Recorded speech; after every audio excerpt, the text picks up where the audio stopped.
ಇವತ್ತು 2026ರ ವರ್ಷದ ಮೊದಲ ಸೂರ್ಯಗ್ರಹಣ. ವಿಜ್ಞಾನಕ್ಕೆ ಇದು ಸಾಮಾನ್ಯವಾದ ಖಗೋಳ ಚಕ್ರ, ಜ್ಯೋತಿಷ್ಯಕ್ಕೆ ಇದು ಶಕ್ತಿಶಾಲಿ ಗ್ರಹ ಸಂಯೋಗ, ಇನ್ನು ಭಕ್ತರಿಗೆ ಇದು ಒಂದು ರೀತಿ ಆಚರಣೆ ಹಾಗೂ ನಿಯಮಗಳ ದಿನ. ಹಾಗಾಗಿ ಈ ಸೂರ್ಯಗ್ರಹಣ ಈ ಬಾರಿ ಏನೆಲ್ಲ ವಿಶೇಷತೆಯನ್ನ ಹೊತ್ತು ತಂದಿದೆ ಅನ್ನುವಂತಹ ಪ್ರಶ್ನೆ ಸರ್ವೇ ಸಾಮಾನ್ಯ. ಗ್ರಹಣ ಅಂದ ತಕ್ಷಣ ಪ್ರತಿಯೊಬ್ಬರಲ್ಲೂ ಕೂಡ ಒಂದು ರೀತಿಯ ಭಯ ಭೀತಿ ಖಂಡಿತವಾಗ್ಲೂ ಇರುತ್ತೆ. ಆದರೆ 2026 ಅಂತಂದ್ರೆ ಈ ವರ್ಷದ ಮೊದಲ ಸೂರ್ಯಗ್ರಹಣ ನಮ್ಮ ಭಾರತದಲ್ಲಿ ಗೋಚರ ಆಗತ್ತಾ? ಖಂಡಿತವಾಗ್ಲೂ ಭಾರತದ ಯಾವ ಭಾಗದಲ್ಲೂ ಕೂಡ ಇದು ಗೋಚರ ಆಗೋದಿಲ್ಲ. ಇದು ದೇಶದ ಪ್ರಪಂಚದ ಬೇರೆ ಬೇರೆ ಭಾಗಗಳಲ್ಲಿ ಗೋಚರ ಆಗತ್ತೆ. ಎಲ್ಲೆಲ್ಲಿ ಗೋಚರ ಆಗತ್ತೆ ಅನ್ನೋದರ ಬಗ್ಗೆ ಮಾಹಿತಿಯನ್ನ ಕೊಡ್ತಾ, ಭಾರತದಲ್ಲಿ ಇದರ ಗೋಚರ ಇಲ್ಲದೆ ಇದ್ದಂತಹ ಸಂದರ್ಭದಲ್ಲೂ ಏನಾದರೂ ಪರಿಣಾಮಗಳು ಇದೆಯಾ ಅನ್ನೋ ಪ್ರಶ್ನೆ ಸರ್ವೇ ಸಾಮಾನ್ಯ. ಒಂದು ವೇಳೆ ಪರಿಣಾಮ ಇದೆ ಅಂತಾದ್ರೆ ಯಾವ ರೀತಿಯಾದ ಪರಿಣಾಮಗಳು ಇದೆ ಅನ್ನೋದನ್ನ ತಜ್ಞರ ಜೊತೆ ಮಾತನಾಡ್ತಾ ತಿಳಿಯೋಣ. ಈ ವರ್ಷದ ಮೊದಲ ಸೂರ್ಯಗ್ರಹಣ, ಇದನ್ನ ಕಂಕಣ ಸೂರ್ಯಗ್ರಹಣ ಅಂತಲೂ ಕೂಡ ಕರೆಯಲಾಗತ್ತೆ. ಚಂದ್ರ ಸೂರ್ಯ ಮತ್ತು ಭೂಮಿಯ ಮಧ್ಯದಲ್ಲಿ ಬಂದು ಸೂರ್ಯನನ್ನ ಸಂಪೂರ್ಣವಾಗಿ ಮುಚ್ಚಿಕೊಳ್ಳದೆ ಮಧ್ಯಭಾಗದಲ್ಲಿ ಮಾತ್ರ ಆವರಿಸುವಂತಹ ಒಂದು ಪ್ರಕ್ರಿಯೆ. ಇದನ್ನ ವಿಜ್ಞಾನಿಗಳು ರಿಂಗ್ ಆಫ್ ಫೈರ್ ಅಂತ ಕರೀತಾರೆ, ಕಂಕಣ ಸೂರ್ಯಗ್ರಹಣ. ಈ ಸೂರ್ಯಗ್ರಹಣ ಅಂಟಾರ್ಟಿಕಾ ಖಂಡದಲ್ಲಿ ಸ್ಪಷ್ಟವಾಗಿ ಗೋಚರ ಆಗತ್ತೆ. ದಕ್ಷಿಣ ಆಫ್ರಿಕಾದ ಕೆಲವು ದೇಶಗಳು, ದಕ್ಷಿಣ ಅಮೆರಿಕ ಮತ್ತು ಅಟ್ಲಾಂಟಿಕ್ ಸಾಗರದ ಕೆಲ ಪ್ರದೇಶಗಳಲ್ಲಿ ಗೋಚರ ಆಗತ್ತೆ. ಭಾರತದ ಯಾವುದೇ ಭಾಗದಲ್ಲಿ ಇದು ಕಾಣಿಸ್ಕೊಳ್ಳೋದಿಲ್ಲ. ಹಾಗಾದ್ರೆ ಗ್ರಹಣಕ್ಕೆ ಸಂಬಂಧಿಸಿದಂತಹ ಸೂತಕ ಕಾಲ ಅಥವಾ ದೈನಂದಿನ ಚಟುವಟಿಕೆಗಳ ಮೇಲೆ ಏನಾದರೂ ನಿರ್ಬಂಧ ಇದೆಯಾ, ನಿರ್ಬಂಧ ಅನ್ವಯ ಆಗತ್ತಾ ಅನ್ನೋ ಪ್ರಶ್ನೆ ಕೂಡ ಸಹಜ. ಅದರ ಬಗ್ಗೆಯೂ ಕೂಡ ನಾವು ಜ್ಯೋತಿಷಿಗಳ ಹತ್ರ ಮಾತನಾಡ್ತಾ ತಿಳಿಯೋಣ. ಇವತ್ತು ವರ್ಷದ ಮೊದಲ ಸೂರ್ಯಗ್ರಹಣ. ಈ ಸೂರ್ಯಗ್ರಹಣ ಕುಂಭ ರಾಶಿಯಲ್ಲಿ ಸಂಭವಿಸ್ತಾ ಇದೆ. ಹಾಗಾಗಿ ಏನಿದರ ವಿಶೇಷತೆ, ಯಾವ ಸಮಯದಿಂದ ಯಾವ ಸಮಯದವರೆಗೂ ಗ್ರಹಣ ಇರುತ್ತೆ ಭಾರತೀಯ ಕಾಲಮಾನದ ಪ್ರಕಾರ, ಸೊ ಇದರ ಪ್ರಭಾವಗಳು ಏನಾಗತ್ತೆ, ಪ್ರತಿಯೊಬ್ಬ ವ್ಯಕ್ತಿಯ ಮೇಲೆ ಏನಾದರೂ ಪ್ರಭಾವ ಪರಿಣಾಮಗಳು ಇದೆಯಾ, ಇದರ ಬಗ್ಗೆ ತಿಳಿತಾ ಹೋಗೋಣ. ಜ್ಯೋತಿಷಿಗಳು ನಮ್ಮ ಕಾರ್ಯಕ್ರಮದಲ್ಲಿದ್ದಾರೆ. ಮೊದಲನೇದಾಗಿ ಖ್ಯಾತ ಜ್ಯೋತಿಷಿ ಆದಂತಹ ಡಾಕ್ಟರ್ ಮಂಜುನಾಥ್ ಭಟ್ ಅವರಿದ್ದಾರೆ. ಮಂಜುನಾಥ್ ಭಟ್ ಅವರೇ ನಮಸ್ಕಾರ, ಕಾರ್ಯಕ್ರಮಕ್ಕೆ ಸ್ವಾಗತ ತಮಗೆ.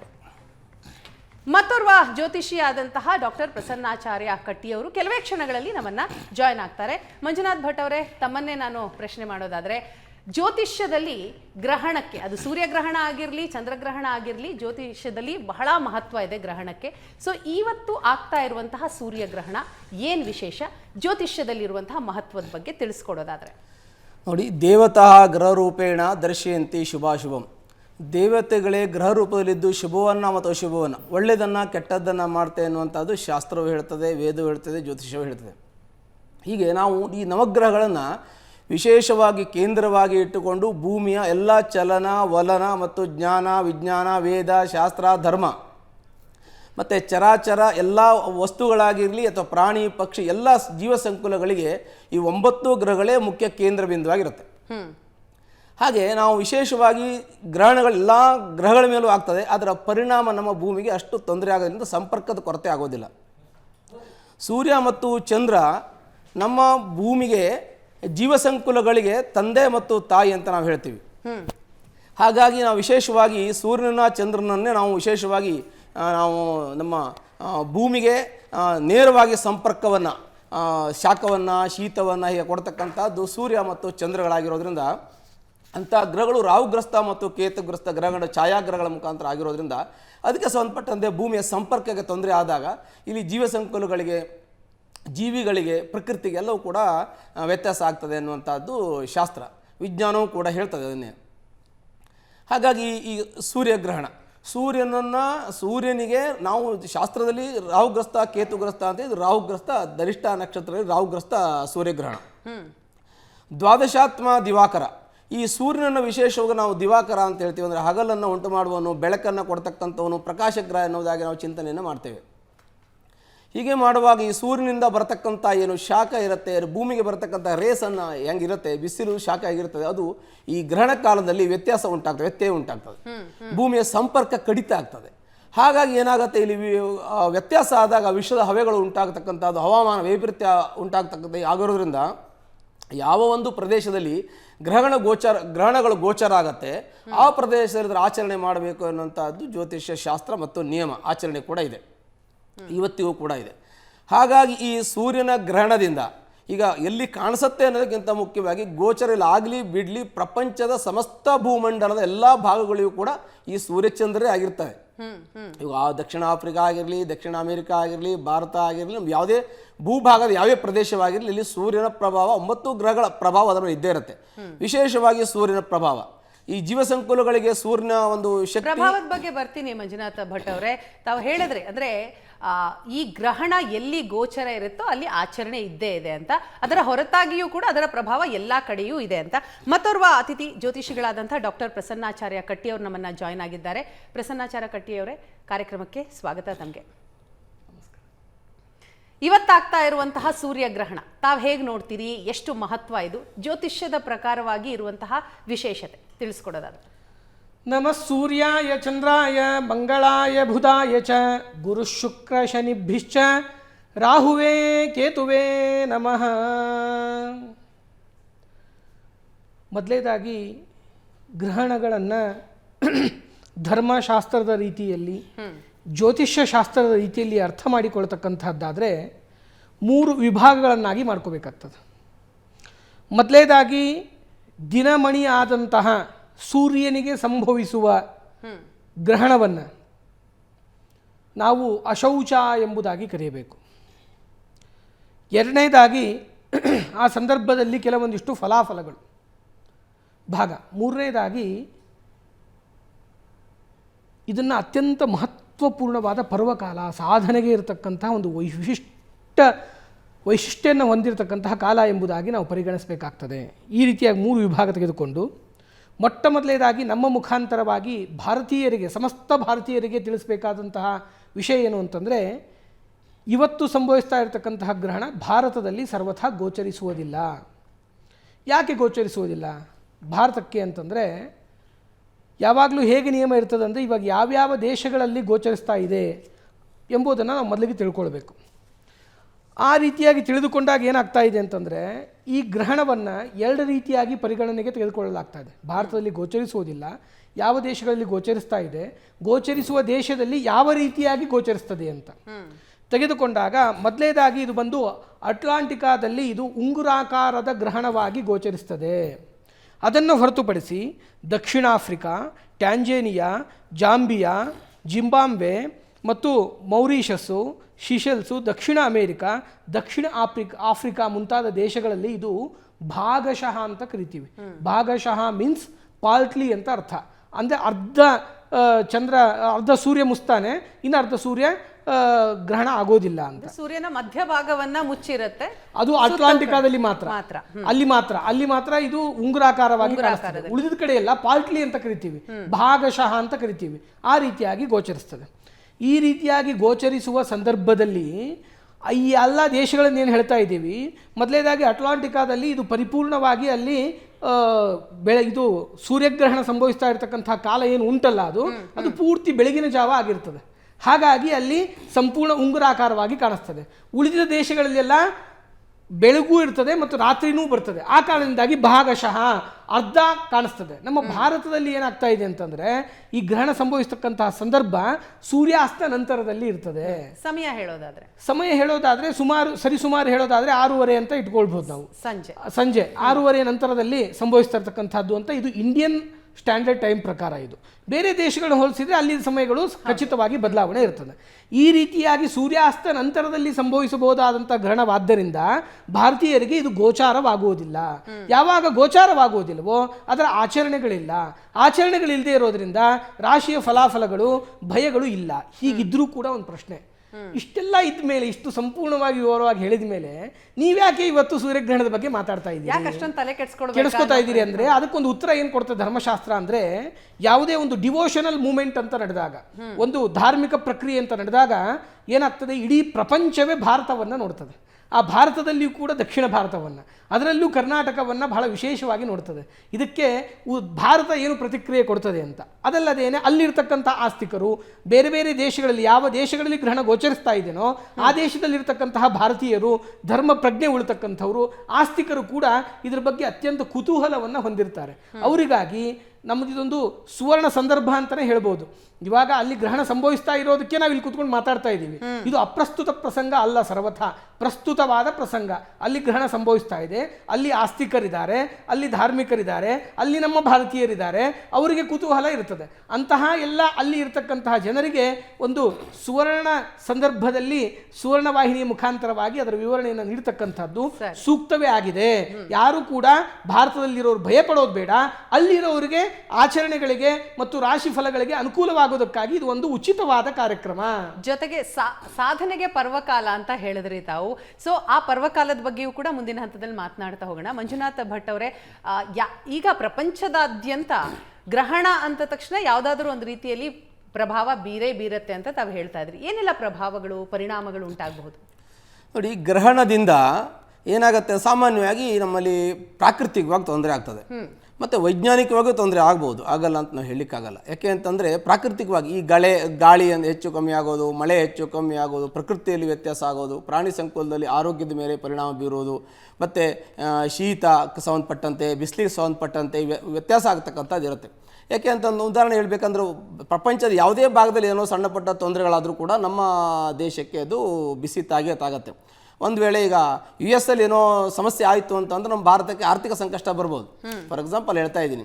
ಹೀಗೆ ನಮ್ಮ ಭಾರತದಲ್ಲಿ ಆಗಿರ್ತಕ್ಕಂಥ ಬೇರೆ ದೇಶಕ್ಕೆ ಪ್ರಭಾವ ಬೀರ್ಬೋದು. ಹಾಗಾಗಿ ನಮ್ಮ ಪ್ರಪಂಚದ ಅಂದರೆ ಸಮಸ್ತ ಭೂಮಂಡಲದ ಯಾವುದೇ ಭಾಗದಲ್ಲಿ ಗ್ರಹಣಗಳಾಗಲಿ ಅಥವಾ ಯಾವುದೇ ವೈಪರೀತ್ಯಗಳಾಗಲಿ ಅಥವಾ ಯಾವುದೇ ಒಂದು ವ್ಯತ್ಯಾಸಗಳಾದರೂ ಕೂಡ ಪ್ರಪಂಚದ ಕೆಲವು ಭಾಗದಲ್ಲಿ ವ್ಯತ್ಯಾಸ ಸಮಸ್ಯೆಗಳು ಆಗೇ ಆಗ್ತದೆ, ಒಂದನೇದಾಗಿ. ಇನ್ನು ಎರಡನೇದಾಗಿ, ಸೂರ್ಯನು ಆತ್ಮಕಾರಕ ಅಂತ ಹೇಳ್ತೀವಿ, ಜೀವಕಾರಕ ಅಂತ ಹೇಳ್ತೀವಿ.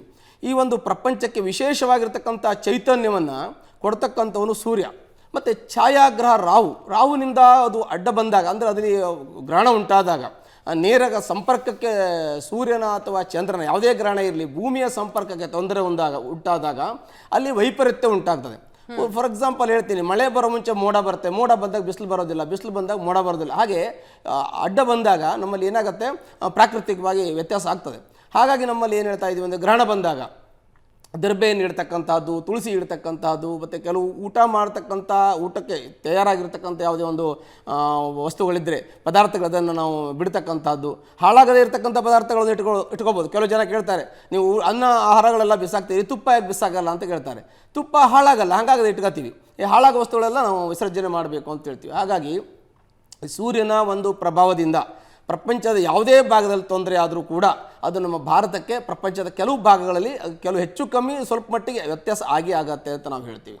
ಮತ್ತು ಇನ್ನು ಭೂಮಿಗೆ ಬರೀ ಸೂರ್ಯ ಮಾತ್ರ ಅಂತಲ್ಲ, ಎಲ್ಲ ಗ್ರಹಗಳ ರೇಸು ಕೂಡ, ಆ ಶಕ್ತಿ, ಆ ಒಂದು ರೇಸ್ ಕೂಡ ಭೂಮಿಗೆ ಬರ್ತದೆ. ಈ ಪ್ರಾಕೃತಿಕವಾಗಿ ಭೂಮಿಗೆ ನಮ್ಮ ಸೂರ್ಯನ ಬೆಳಕು ಶೈನಿಂಗ್ ಹೆಂಗೆ ಸನ್ಶೈನ್ ಅಂತ ನಾವು ಹೇಳಿ, ಸೂರ್ಯನ ಹೊಳಪು ಮೈ ಮೇಲೆ ನಮಗೆ ಹೇಗೆ ಬೀಳುತ್ತೆ ಹಾಗೆ ಎಲ್ಲ ಗ್ರಹಗಳ ರೇಸು ಕೂಡ ಭೂಮಿ ಮೇಲೆ ಬೀಳ್ತದೆ.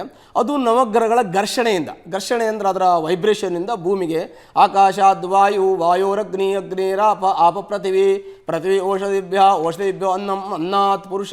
ಜಗತ್ತಲ್ಲಿ ಒಂದಕ್ಕೊಂದು ಚೈನ್ ಲಿಂಕ್ ಇದೆ. ಆಕಾಶದಿಂದ ಗಾಳಿ, ಗಾಳಿಯಿಂದ ಬೆಂಕಿ, ಬೆಂಕಿಯಿಂದ ನೀರು, ನೀರಿಂದ ಸೃಷ್ಟಿಗೆ ಮಳೆ, ಮಳೆಯಿಂದ ಭೂಮಿ, ಮಳೆಯಿಂದ ಭೂಮಿಯಲ್ಲಿ ಪ್ರಕೃತಿ ಉತ್ಪತ್ತಿ ಆಗುತ್ತೆ, ಪ್ರಕೃತಿಯಿಂದ ಅನ್ನಾತ್ ಪುರುಷ, ಅನ್ನದಿಂದ ಆಹಾರ ಉತ್ಪತ್ತಿ ಆಗುತ್ತೆ. ಹೀಗೆ ಒಂದು ಚೈನ್ ಲಿಂಕ್ ಇದೆ, ಯಾವುದೇ ಒಂದರಿಂದ ಆಗೋದಿಲ್ಲ. ಹಾಗಾಗಿ ಸೂರ್ಯನನ್ನು ವಿಶೇಷವಾಗಿ ನಾವು ಒಂದು ಆಚರಣೆಯಲ್ಲಿ ನಾವು ತಗೋತೀವಿ, ಬೇರೆದೆಲ್ಲ ಅಷ್ಟು ಆಚರಣೆಯಲ್ಲಿ ತಗೊಳ್ಳೋದಿಲ್ಲ. ವ್ಯತ್ಯಾಸ ಆದರೂ ಕೂಡ ಸ್ವಲ್ಪ ಮಟ್ಟಿಗೆ ಆಗುತ್ತೆ. ಹಾಗಂತ ಎಲ್ಲ ಗ್ರಹಗಳು ಸರಿಸಮಾದ್ರೆ ಅಂತ ಹೇಳ್ತೀವಿ. ಅದಕ್ಕೆ ದೇವತಃ ಗ್ರಹರೂಪೇಣ ದರ್ಶಯಂತಿ ಶುಭಾಶುಭಂ. ದೇವತೆಗಳೇ ಗ್ರಹ ರೂಪದಲ್ಲಿದ್ದು ಶುಭವನ್ನು ಅಶುಭವನ್ನು, ಒಳ್ಳೆಯದನ್ನು ಕೆಟ್ಟದ್ದನ್ನು ಮಾಡ್ತಾರೆ. ಯಾರ ಗ್ರಹ ಹೆಚ್ಚು ಯಾವ ಗ್ರಹ ಕಮ್ಮಿ ಅಂತಲ್ಲ, ಎಲ್ಲೂ ಸರಿ ಸಮಾನವೇ. ಒಂದು ಗ್ರಹ ವ್ಯತ್ಯಾಸ ಆದರೂ ಕೂಡ ಪ್ರಪಂಚದಲ್ಲಿ ವ್ಯತ್ಯಾಸ ಆಗ್ತದೆ. ಆದರೆ ನಾವು ಸೂರ್ಯನ ಚಂದ್ರನ ಗ್ರಹಣ ಹಿಡಿದು ಅದು ನಮ್ಮ ಭೂಮಿಗೆ ಸಂಪರ್ಕದ ಕೊರತೆ ಆಗೋದ್ರಿಂದ, ನಿಮ್ಮೊಂದು ಉದಾಹರಣೆ ಹೇಳ್ತೀನಿ. ಆಷಾಢದಲ್ಲಿ ಯಾಕೆ ನಾವು ಕಾರ್ಯಕ್ರಮಗಳನ್ನು ಮಾಡೋದಿಲ್ಲ ಅಂದರೆ, ಸೂರ್ಯನು ಭೂಮಿಯಿಂದ ದೂರ ಹೋಗ್ತಾನೆ, ಆವಾಗ ತುಂಬ ಮಳೆ ಬರುತ್ತೆ. ಆ ಮಳೆಗಾಲದ ಆಷಾಢ ಮಾಸದಲ್ಲಿ ಮಳೆ ಇರೋದ್ರಿಂದ ನಮ್ಮ ಭೂಮಿಗೆ ಸೂರ್ಯನ ಸಂಪರ್ಕ ಸ್ವಲ್ಪ ಕಡಿಮೆ ಆಗುತ್ತೆ. ಹಾಗಾಗಿ ಆಷಾಢದಲ್ಲಿ ಮಳೆ ಬರೋದು, ನಾವು ಕಾರ್ಯಕ್ರಮ ಮಾಡೋದಿಲ್ಲ. ಧನುರ್ಮಾಸದಲ್ಲಿ ಯಾಕೆ ಮಾಡಲ್ಲ? ಶುಭ ಕಾರ್ಯ ಅಂತಂದರೆ ಅವಾಗ ತುಂಬ ಚಳಿ ಇರುತ್ತೆ, ಹವಾಮಾನ ವೈಪರೀತ್ಯ ಆಗುತ್ತೆ, ಎಷ್ಟೋ ಮೋಡಗಳಿಂದ ಮಳೆಗಳಿಂದ ವಿಮಾನಗಳ ಹಾರಾಟ ಬಂದಾಗುತ್ತೆ. ನಿಮಗೂ ಗೊತ್ತಿದೆ, ಚಳಿಗಾಲದಲ್ಲಿ ಶೀತ ಜಾಸ್ತಿ ಆದಾಗ. ಹಾಗಾಗಿ ಹವಾಮಾನ ವೈಪರೀತ್ಯದಿಂದ ಸೂರ್ಯನ ಸಂಪರ್ಕ ನಮ್ಮ ಭೂಮಿಗೆ ಕಡಿಮೆ ಆದಾಗ ಆ ಸಂಪರ್ಕ ಕೊರತೆ ಆಗೋ ಧನುರ್ಮಾಸದಲ್ಲಿ ನಾವು ಶೂನ್ಯ ಮಾಸ ಅಂತ ನಾವು ಒಂದು ಕರಿತೀವಿ. ಬಿಟ್ಟರೆ ಆ ಸಮಯದಲ್ಲಿ ಭೂಮಿಗೆ ಸೂರ್ಯ ನೇರ ಸಂಪರ್ಕದ ಕೊರತೆ ಇರುತ್ತೆ. ಹಾಗಾಗಿ ನಾವು ಏನು ಹೇಳ್ತೀವಿ, ನಾವು ಏನು ಹೇಳ್ತೀವಿ, ವರ್ಷ ಋತು ಅಂತ ಹೇಳ್ತೀವಿ. ವರ್ಷಧಾರೆ ಮಳೆಗಾಲದ ಸ್ಟಾರ್ಟ್ ಆದಾಗ ವರ್ಷ ಋತು, ಶೀತಗಾಲ ಸ್ಟಾರ್ಟ್ ಆದಾಗ ಹಿಮವಂತ ಋತು. ಅದಕ್ಕೆ ನಾವು ಋತುಚರ್ಯೆ ಅಂತ ನಾವು ಶಾಸ್ತ್ರದಲ್ಲಿ ಅದನ್ನು ವಿಂಗಡಣೆ ಮಾಡಿದ್ದೀವಿ. ಈ ಋತುಚರ್ಯೆಯಲ್ಲಿ ಒಂದೊಂದು ಋತುವಿನಲ್ಲಿ ಒಂದೊಂದು ವಿಶೇಷತೆ ಇದೆ. ಹಾಗೆ ಯಾವ ಋತುವಿನಲ್ಲಿ ಏನೇ ಆದರೂ ಕೂಡ ಕೆಲವು ಋತುಮಾನಗಳಲ್ಲಿ ವ್ಯತ್ಯಾಸ ಆಗ್ತದೆ. ಹಾಗಾಗಿ ಗ್ರಹಣ ಎಲ್ಲಾದರೂ ಕೂಡ ನಮ್ಗೆ ಆಚರಣೆ ಇಲ್ಲ, ಗೋಚರ ಇಲ್ಲ ಆದರೂ ಕೂಡ ಪ್ರಪಂಚದ ಯಾವುದೇ ಭಾಗದಲ್ಲಾದರೂ ಕೂಡ ಈಗ ಪಕ್ಕದಲ್ಲಿ ಈಗ ದೀಪ ಕಾಣಿಸುತ್ತೆ, ನಮಗೆ ಶಾಖ ಕಾಣಿಸೋದಿಲ್ಲ. ಪಕ್ಕದಲ್ಲಿ ಶಾಖ ಇರುತ್ತೆ, ನಮ್ಗೆ ಅದು ಅನುಭವಕ್ಕೆ ಮಾತ್ರ ಬರ್ತದೆ ಹೊರತು ಕಣ್ಣಿಗೆ ಕಾಣಿಸೋದಿಲ್ಲ. ಹಾಗಾಗಿ ಅದರ ಪ್ರಭಾವ ಇದ್ದೇ ಖಂಡಿತ ಇರ್ತದೆ, 100% ಇರುತ್ತೆ. ಆಚಾರ್ಯರೇ, ಈಗ ಆಂಶಿಕ ಸೂರ್ಯಗ್ರಹಣದ ಪರಿಣಾಮ ಸಂಪೂರ್ಣ ಸೂರ್ಯಗ್ರಹಣದ ಗ್ರಹಣಕ್ಕಿಂತಲೂ ಏನಾದರೂ ಭಿನ್ನವಾಗಿರುತ್ತಾ, ಡಿಫ್ರೆಂಟ್ ಆಗಿರುತ್ತಾ? ಹೇಗೆ ನೋಡ್ತೀರಿ ಇದನ್ನ? ಮೊದಲನೇದಾಗಿ ಈ ಪ್ರಸಂಗವನ್ನು ಏನು ನಾವು ಕಾಣ್ತಾ ಇದ್ದೇವೆ, ಇದು ಕೆಲವೊಂದಿಷ್ಟು ರೀತಿಯಲ್ಲಿ ಒಳಿತು ಎಂಬುದಾಗಿ ನಾವು ಅರ್ಥ ಮಾಡಿಕೊಳ್ಬೇಕು. ನಮ್ಮಲ್ಲಿ ಹೇಗೆ ವಿಂಗಡಣೆ ಮಾಡಲಾಗ್ತದೆ ಅಂದರೆ ಸತ್ವ, ರಜಸ್, ತಮಸ್ ಅಂತ. ಅಂದರೆ ಯಾವಾಗಲೂ ಸತ್ವ ಅಂತಕ್ಕಂಥದ್ದು ಸಂಪೂರ್ಣ ಶ್ವೇತವರ್ಣದಿಂದ ಕೂಡಿರ್ತದೆ, ಬಿಳಿ ಇರ್ತದೆ, ಅದು ಪಾಸಿಟಿವಿಟಿಯನ್ನು ಕೊಡ್ತಾ ಇರ್ತದೆ, ಧನಾತ್ಮಕವಾದ ಶಕ್ತಿಗಳನ್ನು ಕೊಡ್ತಾ ಹೋಗ್ತದೆ. ರಜಸ್ ಅನ್ನೋದು ಏನಾಗಿರ್ತದೆ, ಮಿಶ್ರ ಪ್ರತಿಕ್ರಿಯೆ ಮತ್ತು ಕೋಪತಾಪಾದಿಗಳು, ಉದ್ವೇಗಗಳು ಇತ್ಯಾದಿಗಳನ್ನೆಲ್ಲ ರಜಸ್ ಅನ್ನೋದು ಒಂದು ರಕ್ತವರ್ಣದಲ್ಲಿ, ಕೆಂಪು ಬಣ್ಣದಲ್ಲಿ ಇರ್ತದೆ. ತಮಸ್ ಅಂತಕ್ಕಂಥದ್ದು ಕರಿ ಬಣ್ಣದಲ್ಲಿ ಇರ್ತದೆ. ಆದರೆ ಇಲ್ಲಿ ನಾವೇನು ಕಾಣ್ತಾ ಇದ್ದೇವೆ, ಈ ಗ್ರಹಣದಲ್ಲಿ ಎಲ್ಲ ತಮಸ್ಸು ಮಧ್ಯದಲ್ಲಿ ಅಡಗಿದೆ. ತದನಂತರದಲ್ಲಿ ಬೆಳಕು ಬಂದಿದೆ. ಆ ಬೆಳಕು ಅನ್ನೋದು ವಿಶಿಷ್ಟವಾಗಿ ಬಂಗಾರದ ವರ್ಣದಲ್ಲಿ ಮತ್ತು ಬಿಳಿ ವರ್ಣಕ್ಕೆ ಸಂಬಂಧಿತವಾಗಿ ಹತ್ತಿರದಲ್ಲಿ ಇರ್ತಾ ಇರತಕ್ಕಂಥದ್ರಿಂದ ಗ್ರಹಣ ಸಂಭವಿಸುವಾಗ ಅನಾನುಕೂಲತೆಗಳು, ತೊಂದರೆಗಳು ಏರ್ಪಟ್ಟು ತದನಂತರದಲ್ಲಿ ಆಗುವ ಪ್ರಭಾವಗಳು ಅತ್ಯಂತ ಧನಾತ್ಮಕವಾಗಿ ಇರ್ತದೆ, ಬಹಳ ಪಾಸಿಟಿವ್ ಆಗಿರ್ತದೆ ಎಂಬುದಾಗಿಯೇ ನಾವು ಇದನ್ನು ಅರ್ಥೈಸಿಕೊಳ್ಳಬೇಕೇ ಹೊರತು, ಆದರೆ ಪರಿಪೂರ್ಣವಾಗಿ ಆವರಿಸಿಕೊಂಡು ಸ್ವಲ್ಪವೂ ಉಂಗುರಾಕಾರದಲ್ಲೇ ಇರಬಹುದು, ಎಲ್ಲೂ ಬೆಳಕೆ ಕಾಣಿಸದೇ ಇರುವಾಗ ಹಾನಿಗಳು ಹೆಚ್ಚಿಗೆ ಆಗೇ ಆಗ್ತದೆ. ಅದು ತುಂಬ ಕ್ಲಿಷ್ಟಕರವಾಗಿ ಕಠಿಣವಾಗಿ ಇರ್ತದೆ. ಇದು ಸ್ವಲ್ಪ ಅದಕ್ಕೂ ಉತ್ತಮವಾಗಿ ಸುಲಭ ಎಂಬುದಾಗಿಯೇ ನಾವು ಈ ಸಂದರ್ಭದಲ್ಲಿ ಪರಿಗಣನೆಗೆ ತೆಗೆದುಕೊಳ್ಳಬೇಕು. ಹಾನಿ ಅಂತಂದ್ರೆ ಯಾವ ಯಾವ ಕ್ಷೇತ್ರದಲ್ಲಿ ಹಾನಿ ಆಗುತ್ತೆ ಅನ್ನೋ ಪ್ರಶ್ನೆ ಬರುತ್ತೆ. ಯಾವ ರೀತಿಯಾಗಿ ನಕಾರಾತ್ಮಕ ಪರಿಣಾಮಗಳು ಅನ್ನೋದು ಕೂಡ ಪ್ರಶ್ನೆ ಆಗುತ್ತೆ. ಇಲ್ಲಿ ನಕಾರಾತ್ಮಕ ಪರಿಣಾಮಗಳನ್ನು ನಾವು ನೋಡಬೇಕಾದ್ರೆ ಪ್ರಸಂಗಗಳನ್ನು ನೋಡಬೇಕಾಗತ್ತೆ. ಮೊದಲನೇದಾಗಿ ಇದು ಯಾವ ಮಾಸದಲ್ಲಿ ಸಂಭವಿಸ್ತಾ ಇದೆ, ಯಾವ ದಿನದಂದು ಸಂಭವಿಸ್ತಾ ಇದೆ. ಸಾಮಾನ್ಯ ನಿಯಮಗಳು ಕೆಲವೊಂದಿಷ್ಟು ಉಂಟು. ಸೂರ್ಯಗ್ರಹಣ ಅಂದರೆ ಅದು ಅಮಾವಾಸ್ಯೆಯೇ ಸಂಭವಿಸ್ತದೆ, ಚಂದ್ರಗ್ರಹಣ ಅಂದರೆ ಅದು ಪೌರ್ಣಿಮೆಯೇ ಸಂಭವಿಸ್ತದೆ. ಅದರಲ್ಲಿ ಇರತಕ್ಕಂತಹ ಈ ಬಾರಿ ಬಂದಿರತಕ್ಕಂಥದ್ದು ನಿಮಗೆ ಮಾಘ ಮಾಸ. ಮಾಘ ಮಾಸದ ಅಮಾವಾಸ್ಯೆಯನ್ನು ನಾವು ಶಿವರಾತ್ರಿ ಅಮಾವಾಸ್ಯೆ ಅಂತ ವಿಶೇಷವಾಗಿ ಕರಿತೇವೆ. ಅದರಲ್ಲಿ ಕೂಡ ಈ ವಾರ ಫಲಗಳನ್ನು ಕೂಡ ಒಂದು ಭಾಗದಲ್ಲಿ ನಾವು ನೋಡಬೇಕಾಗ್ತದೆ. ಅಂದರೆ ಸೋಮವಾರದಿಂದ ಆದಿಯಾಗಿ ಶನಿವಾರದವರೆಗೂ ಸಂಭವಿಸ್ತಕ್ಕಂತಹ ವಾರದ ಗ್ರಹಣಗಳ ಫಲಗಳನ್ನು ತೆಗೆದುಕೊಂಡಾಗ ವಿಶೇಷವಾಗಿ ಮಂಗಳವಾರ ಇದು ಸಂಭವಿಸ್ತಾ ಇದೆ, ಮಂಗಳನ ದಿನದಂದು. ಆ ಮಂಗಳ ದಿನದಂದು ಸಂಭವಿಸ್ತಾ ಇರತಕ್ಕಂಥದ್ರಿಂದ ಮಂಗಳ ಬಂದು ಹೇಳ್ತಾರೆ, ಧರಣಿ ಗರ್ಭಸಂಭೂತಂ ವಿದ್ಯುತ್ ಕಾಂತಿ ಸಮಪ್ರಭಂ ಕುಮಾರಂ ಶಕ್ತಿ ಹಸ್ತಂ ಚ ಮಂಗಳಂ ಪ್ರಣಮಾಮ್ಯಹಂ ಎಂಬುದಾಗಿ ನಾವು ವಿಶೇಷವಾಗಿ ಕರೆಯಲ್ಪಡ್ತೇವೆ. ಆ ನಿಟ್ಟಿನಲ್ಲಿ ನಾವು ನೋಡ್ತಾ ಇದ್ದಾಗ ಏನಾಗ್ತಾ ಇದೆ ಅಂದರೆ, ಅಮಾವಾಸ್ಯೆ ಅಂತಕ್ಕಂಥದ್ದೇ ಒಂದು ಕೇವಲ ಎಲ್ಲ ಕ್ಷೀಣ ಚಂದ್ರನಾಗಿರ್ತಾನೆ. ಮೊದಲೇದಾಗಿ ಅಮಾವಾಸ್ಯೆ ದಿವಸ ಚಂದ್ರನ ಶಕ್ತಿ ಕಡಿಮೆ ಆಗಿರ್ತದೆ. ಪ್ರತಿ ಅಮಾವಾಸ್ಯೆ ಹಿಂದೆ ಮುಂದಿನ ದಿನಗಳಲ್ಲಿ ನಾವು ಗಮನಿಸಬಹುದು ಏನು ಅಂತಂದರೆ, ವಿದ್ಯುತ್ ಕಾಂತಿ ಸಮಪ್ರಭಂ ಎಂಬುದಾಗಿ ನಾವು ಕುಮಾರನಿಗೆ ಅಂದರೆ ಮಂಗಳನಿಗೆ ಕರೆದಾಗ, ಮಂಗಳವಾರದ ಸಂಭವಿಸ್ತಕ್ಕಂತಹ ಗ್ರಹಣವನ್ನು ನೋಡಿದಾಗ, ಅಮಾವಾಸ್ಯೆ ಇತ್ಯಾದಿಗಳೆಲ್ಲ ನೋಡಿದಾಗ ಏನಾಗ್ತಾ ಇದೆ ಅಂತಂದರೆ, ವಿದ್ಯುತ್ ಕಾಂತಿ ಅಂದರೆ ಸ್ಪಾರ್ಕ್ಸ್, ಈ ಬೆಂಕಿಗೆ ಸಂಬಂಧಪಟ್ಟ ಹಾಗೆ ಭೂಮಿಯ ಮೇಲೆ ಆಕ್ಸಿಡೆಂಟ್ಗಳಿರ್ಬೋದು ಮತ್ತು ಭೂವೈಪರೀತ್ಯಗಳು, ಅಗ್ನಿ ದುರಂತಗಳು ಮತ್ತು ಈ ಗನ್ ಫೈರ್ ಎಲ್ಲ ಮಾಡ್ತಾರಲ್ಲ, ಅದನ್ನು ಕೂಡ ಅಗ್ನಿಗೆ ಸಂಬಂಧಿತವಾದದ್ದು ಎಂಬುದಾಗಿ ಪರಿಗಣಿಸಲ್ಪಡ್ತದೆ. ಅಗ್ನಿ ಅವಘಡಗಳು ಇತ್ಯಾದಿಗಳನ್ನೆಲ್ಲವನ್ನು ಕೂಡ ನಾವು ನಕಾರಾತ್ಮಕವಾಗಿ ನೋಡಬಹುದು ಒಂದು ಭಾಗದಲ್ಲಿ. ಎರಡನೇ ಭಾಗದಲ್ಲಿ ಅಮಾವಾಸ್ಯೆ ಸೂರ್ಯಗ್ರಹಣ ಇರತಕ್ಕಂಥದ್ರಿಂದ ಪ್ರತಿ ಸಲಿಯೂ ಅಮಾವಾಸ್ಯೆ ಬರ್ತದೆ ಎಂಬುದಾಗಿ ನಾವು ಮೊದಲೇ ಹೇಳಿದ್ದೇವೆ. ಏನಾಗ್ತಿದೆ ಅಂದರೆ ದೊಡ್ಡ ದೊಡ್ಡ ನಾಯಕರಲ್ಲಿ, ದೇಶದ ಮುಂಚೂಣಿಯಲ್ಲಿರ್ತಕ್ಕಂಥ ನಾಯಕರಲ್ಲಿ ಮನಸ್ಸು ಬುದ್ಧಿಸ್ಥಿತಿ ಹದಗೆಟ್ಟು ಹೋಗ್ತದೆ. ಹದಗೆಟ್ಟು ಹೋಗಿ ಏನೇನೋ ಹೇಳಿಬಿಡೋದು, ಬಾಯಿಗೆ ಬಂದಾಗ ಮಾತನಾಡೋದು. ಇವಾಗ ಹಿಂದಿನ ದಿನಗಳಲ್ಲಿ ನಾವು ನೋಡಿದ್ವಲ್ಲ, ಎಷ್ಟೋ ಟ್ಯಾರಿಫ್ಗಳನ್ನ ಹಾಕಿಬಿಡೋದು, ದೇಶಕ್ಕೆ, ನಮಗೆ ಭಾರತ ದೇಶಕ್ಕೆ ತೊಂದರೆ ಆಗ್ತಕ್ಕಂಥ ಪ್ರಸಂಗಗಳನ್ನು ಮಾಡೋದು, ಅದನ್ನು ಮತ್ತೆ ಹಿಂಪಡೆಯೋದು. ಈ ಥರದ ಪ್ರಸಂಗಗಳು ಮುಂದಿನ ದಿನಗಳಲ್ಲಿ ಕೂಡ ವಿಶೇಷವಾಗಿ ಆಗ್ತದೆ. ಉದಾಹರಣೆ, ಇವಾಗ ನಾವು ಬಾಂಗ್ಲಾದೇಶ ತೆಗೆದುಕೊಳ್ಬಹುದು. ಅಲ್ಲಿ ಹೊಸ ಚುನಾಯಿತರಾಗಿ ಅಧಿಕಾರಿಗಳು ಬಂದಿದ್ದಾರೆ. ಒಂದು ಪ್ರಮಾಣದಲ್ಲಿ ನಮ್ಮನ್ನು ಎಲ್ಲ ವಿಧವಾದಂತಹ ಕಾರ್ಯಗಳಿಗೆ ಆಮಂತ್ರಣವನ್ನೂ ಕೊಡ್ತಾರೆ. ತದನಂತರದಲ್ಲಿ ಅದೇ ವ್ಯಕ್ತಿ ವಿರುದ್ಧವಾಗಿ ಮಾತನಾಡ್ತಕ್ಕಂಥ ಪ್ರಸಂಗಗಳು, ದೇಶದ ರಾಜಕಾರಣದಲ್ಲಿ ವ್ಯತ್ಯಯಗಳು. ಮತ್ತು ಅದಲ್ಲದೇನೆ ನಮ್ಮ ರಾಜಕಾರಣವನ್ನು ನೋಡ್ತಕ್ಕಂಥದ್ದಾದರೂ ಕೂಡ ಈ ಸಂದರ್ಭದಲ್ಲಿ ಕೆಲವೊಂದಿಷ್ಟು ತುಂಬ ವ್ಯತ್ಯಯಗಳು, ಮನಸ್ತಾಪಗಳು ಬಹಳ ದೊಡ್ಡ ಪ್ರಮಾಣದಲ್ಲಿ ದೊಡ್ಡ ದೊಡ್ಡ ನಾಯಕರಲ್ಲಿ ಕೆಲವೊಂದಿಷ್ಟು ಮನಸ್ಸಿಗೆ, ಬುದ್ಧಿಗೆ ಸಂಬಂಧಪಟ್ಟ ಹಾಗೆ. ಇಂಗ್ಲೀಷಲ್ಲಿ ಏನು ಮಾಡಿಬಿಡ್ತಾರೆ ಅಂದರೆ ಮೆಂಟಲಿ ಅಂತನೋ ಒಂದೇ ವರ್ಡ್ ಯೂಸ್ ಮಾಡ್ತಾರೆ. ಆದರೆ ಧರ್ಮಶಾಸ್ತ್ರ, ಜ್ಯೋತಿಷ್ಶಾಸ್ತ್ರ ಹಾಗೆ ಹೇಳೋದಿಲ್ಲ. ಬೌದ್ಧಿಕ ಬೇರೆ, ಮಾನಸಿಕ ಬೇರೆ ಅಂತ.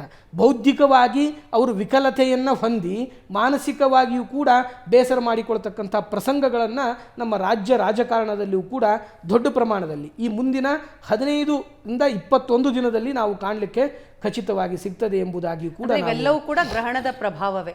ಗ್ರಹಣದ ಪ್ರಭಾವ ಅಂತನ್ನೋದು ಭಾರತದಲ್ಲಿ ಗೋಚರಿಸ್ತಾ ಇಲ್ಲ, ಆದರೂ ಕೂಡ ಬೇರೆ ದೇಶಗಳಲ್ಲಿ ಗೋಚರಿಸ್ತಾ ಇದೆ. ಆ ಬೇರೆ ದೇಶಗಳಲ್ಲಿ ಗೋಚರಿಸ್ತಕ್ಕಂತಹ ನಾಯಕರಿಗೂ ನಮ್ಮ ಭಾರತ ನಾಯಕರಿಗೂ ಕೆಲವೊಂದಿಷ್ಟು ವ್ಯತ್ಯಯಗಳಾಗ್ತದೆ. ಆದರೆ ಅಮಾವಾಸ್ಯೆ, ಮಂಗಳವಾರ ಕೆಲವೊಂದಿಷ್ಟು ಪ್ರಸಂಗಗಳು ಅಥವಾ ಗ್ರಹಣ ಸಂಭವಿಸ್ತಾ ಇರತಕ್ಕಂತಹ ಸಮಯಕ್ಕೆ ಒಂದು ಪ್ರಶ್ನೆ ಕುಂಡ್ಲಿ ಅಂತ ಇರ್ತದೆ. ಅವುಗಳನ್ನು ಹಾಕಿ ನೋಡಿದಾಗ ಅಲ್ಲಿರ್ತಕ್ಕಂತಹ ಗ್ರಹ ಸ್ಥಿತಿಗಳು, ಅಲ್ಲಿರ್ತಕ್ಕಂತಹ ಪಂಚಗ್ರಹ ಕೂಟ ಅಂತ 5 ಗ್ರಹಗಳು ಒಂದೇ ರಾಶಿಯಲ್ಲಿ ಸೇರಿರ್ತಕ್ಕಂಥದ್ದು. ಆ ಗ್ರಹಣ ಸಂಭವಿಸ್ತಾ ಇರತಕ್ಕಂಥದ್ದು ಬೇರೆ ದೇಶದಲ್ಲಿ ಧನಿಷ್ಠ ನಕ್ಷತ್ರದ 4ನೇ ಪಾದದ ಕುಂಭರಾಶಿಯಲ್ಲಿ. ಅದೇ ಕುಂಭರಾಶಿಯಲ್ಲಿ ಪಂಚಗ್ರಹ ಕೂಟ ಇತ್ಯಾದಿಗಳೆಲ್ಲ ಇರತಕ್ಕಂಥದ್ದು. ಇವುಗಳನ್ನೆಲ್ಲ ತೆಗೆದುಕೊಂಡು ನಮ್ಮ ರಾಷ್ಟ್ರ ಅಂತ ನೋಡ್ತಾ ಹೋದಾಗ ಈ ರೀತಿಯಾದಂತಹ ವೈಪರೀತ್ಯಗಳು ಮಂಗಳವಾರ ಅಮಾವಾಸ್ಯೆಯಿಂದನೇ ಸಾಧಾರಣವಾಗಿ ಸಿಗ್ತದೆ. ಅದರಲ್ಲಿ ಕೂಡ ಬೇರೆ ದೇಶಗಳಲ್ಲಿ ಸಂಭವಿಸ್ತಕ್ಕಂಥ ಗ್ರಹಣದಿಂದ ರಾಷ್ಟ್ರಮಟ್ಟದಲ್ಲಿ ಆದರೆ ಸಾಮಾನ್ಯ ದಿನಗಳಿಂದ ರಾಜ್ಯ ಮಟ್ಟದಲ್ಲಿಯೂ ಕೂಡ ವ್ಯತ್ಯಯಗಳನ್ನು ನಾವು ಕಾಣಲಿಕ್ಕೆ ಸಿಗ್ತದೆ. ಇದರ ಜೊತೆಗೆ ಪ್ರತಿಯೊಬ್ಬರ ಮೇಲೂ ಕೂಡ ಏನ್ ಪರಿಣಾಮ ಬೀರತ್ತೆ, ಪ್ರಾಕೃತಿಕವಾಗಿ ನೋಡಿದ್ವಿ, ನಮ್ಮ ದೇಶದ ವಿಚಾರ ಕೂಡ ನಾವು ಮಾತನಾಡಿದ್ವಿ. ಇನ್ನು ಪ್ರತಿಯೊಬ್ಬರ ಮೇಲೆ ಯಾವ ರೀತಿಯ ಪ್ರಭಾವ ಬೀರತ್ತೆ, ಜೊತೆಗೆ ರಾಶಿ ನಕ್ಷತ್ರ ಅದನ್ನು ಕೂಡ ಇನ್ಕ್ಲೂಡ್ ಮಾಡ್ಕೊಂಡು ಮುಂದಿನ ಹಂತದಲ್ಲಿ ಮಾತಾಡೋಣ. ಮಂಜುನಾಥ್ ಭಟ್ರೆ, ಈಗ ರವಿ ಮತ್ತು ರಾಹು ಇದರ ಜೊತೆಗೆ ಶುಕ್ರ ಹಾಗೂ ಬುಧರ ಸಮಾಗಮ ಇದೆ. ಸೊ ಇದರ ಫಲ ಏನು? ಈಗ ಏನಾಗತ್ತೆ, ಅಮಾವಾಸ್ಯೆ ಅಂದ ತಕ್ಷಣ ಚಂದ್ರ ಅಸ್ತ ಆಗ್ತಾನೆ, ಒಂದನೇದು ಅಸ್ತ ಆಗ್ತಾನೆ. ಇನ್ನು ಮಿಕ್ಕ ಗ್ರಹಗಳ ಯಾವ ಡಿಗ್ರಿಲಿ ಇದೆ ಅನ್ನೋದನ್ನು ನಾವು ಕನ್ಸಿಡರ್ ಮಾಡಬೇಕಾಗತ್ತೆ. ಅಮಾವಾಸ್ಯೆ ಹಿಂದಿನ ದಿನ, ಮುಂದಿನ ದಿನ ಅಮಾವಾಸ್ಯೆ ದಿನ ಇರುತ್ತೆ. ಚಂದ್ರನ ಬಲ ಹೊರಟೋಗುತ್ತದೆ. ಚಂದ್ರಮ ಮನಸೋ ಜಾತಃ ಚಂದ್ರಂ ಯಶೋ ನಿರ್ಮಲಂ. ಚಂದ್ರನು ಮನಸ್ಸು ಕಾರಕ, ಯಶಸ್ಸಿಗೆ ಕಾರಕ, ಮತ್ತು ನಿರ್ಮಲವಾದ ಉಚ್ಚವಾದ ಮನಸ್ಸಿಗೆ ಚಂದ್ರನು ಕಾರಕ. ಹಾಗಾಗಿ ಮಾನಸಿಕವಾಗಿ ಕುಗ್ಗುವಂಥದ್ದು ಈ ಒಂದು ರಾಶಿಯಲ್ಲಿ ಇರ್ತಕ್ಕಂಥವ್ರಿಗೂ ಬರೋದು ಸಾಮಾನ್ಯವಾಗಿ ಗ್ರಹಣದ ಸಂದರ್ಭದಲ್ಲಿ. ಯಾಕೆ ರವಿ ರಾಜಗ್ರಹ ಆಗಿರೋದು ರಾಜಕೀಯ ವ್ಯಕ್ತಿಗಳಿಗೆ ಮಾನಸಿಕದಲ್ಲಿ ವ್ಯಾಧಿ ಉಂಟಾಗಿದ್ರೆ ಅಸಮಾಧಾನ ಉಂಟಾಗತಕ್ಕಂಥದ್ದು, ಒಂದು ದ್ವಂದ್ವ ಉಂಟಾಗತಕ್ಕಂಥ ವ್ಯಾಧಿ ಅಂದರೆ ದ್ವಂದ್ವ ಉಂಟಾಗತಕ್ಕಂಥದ್ದು. ಆಮೇಲೆ ಇಲ್ಲೇನಾಗಿದೆ ಅಂದರೆ ಈ ಒಂದು ಕುಂಭರಾಶಿಗೆ ಅಷ್ಟಮಾಧಿಪತಿ ಏನಾಗಿದ್ದಾನೆ, ಪಂಚಮಾಧಿಪತಿ ಈ ಕುಂಭರಾಶಿಯಲ್ಲಿ ಸ್ಥಿತ ಆಗಿರೋದ್ರಿಂದ ಮತ್ತು ಮುಂದೆ ಬಂದರೆ ನೀಚ ಆಗ್ತಾನೆ. ಅವರಿಗೆ ನೀಚಾಭಿಲಾಷೆ ಅಂತ ಹೇಳ್ತೀವಿ. ನೀಚವನ ಮನೆಗೆ ಒಂದು ಮನೆಯಿಂದ ಬುದ್ಧಿಕಾರಕನಾಗಿರ್ತಕ್ಕಂಥ ಬುಧನು ಅಲ್ಲಿ ಇರೋದ್ರಿಂದ ಬೌದ್ಧಿಕವಾಗಿ ಮತ್ತು ಚಂದ್ರನು ಅಲ್ಲಿ ಅಸ್ತನಾಗಿರೋದ್ರಿಂದ ಮಾನಸಿಕವಾಗಿಯೂ ಕೂಡ ಕುಗ್ಗುವಂಥದ್ದು. ಕಾರಣ ರವಿ ರಾಜಗ್ರಹದ ಜೊತೆಗೆ ಆ ಗ್ರಹಗಳು ಇರೋದ್ರಿಂದ. ಇನ್ನು ಶುಕ್ರ ಅಂತ ಹೇಳ್ತೀವಿ. ಶುಕ್ರ ಮುಂದೆ ಉಚ್ಚಾಭಿಲಾಷೆ ಆಗ್ತಾನೆ, ಅಂದರೆ ಮೀನರಾಶಿಗೆ ಉಚ್ಚ ಆಗ್ತಾನೆ, ಹಿಂದಿನ ಮನೆಯಲ್ಲಿ ಉಚ್ಚಾಭಿಲಾಷೆ ಆಗ್ತಾನೆ. ಉಚ್ಚ ಸ್ಥಾನಕ್ಕೆ ಸ್ವಲ್ಪ ಹಿಂದೆ ಅವನಿಗೆ ಬಲ ಇದೆ ಅಂತ ಹೇಳ್ಬೋದು. ಡಿಗ್ರಿ ವಯಸ್ಸು ಕೂಡ ಅಸ್ತ ಆಗಿದ್ದಾನೆ ಇಲ್ವ ಅಂತ ನೋಡಬೇಕಾಗತ್ತೆ. ಅದನ್ನು ನಾವು ಸಪ್ರೇಟಾಗಿ ಟೈಮ್ ತೊಗೊಂಡು ನೋಡಬೇಕಾಗತ್ತೆ. ಹೀಗಿರುವಾಗ ಈ 4 ಗ್ರಹಗಳು ಕೂಡ ಇಲ್ಲಿ ಇದ್ದು, 4 ಗ್ರಹಗಳಲ್ಲಿ ಇಲ್ಲಿ ಸೂರ್ಯನು ಬಲಿಷ್ಠನಾಗ್ತಾನೆ ಅಮಾವಾಸ್ಯೆ ಒಂದನೇದಾಗಿ. ಎರಡನೇದಾಗಿ ಶುಕ್ರನು ಉಚ್ಚಾಭಿಲಾಷಿ ಮತ್ತು ಸೂರ್ಯನು ಮೇಷಕ್ಕೆ ಹೋದರೆ ಉಚ್ಚಾಗ್ತಾನೆ. ತುಂಬ ಇವನೇನು ಬಲಿಷ್ಠನ ಅಲ್ಲದೇ ಇರೋದು ಏನೂ ಇಲ್ಲ. ಅಲ್ಲದೆ ಆ ರವಿನ ಮೇಲೆ, ರಾಹು ಮೇಲೆ ಮತ್ತು ಚಂದ್ರನ ಮೇಲೆ, ಶುಕ್ರನ ಮೇಲೆ ಗುರುದೃಷ್ಟಿ ಇದೆ.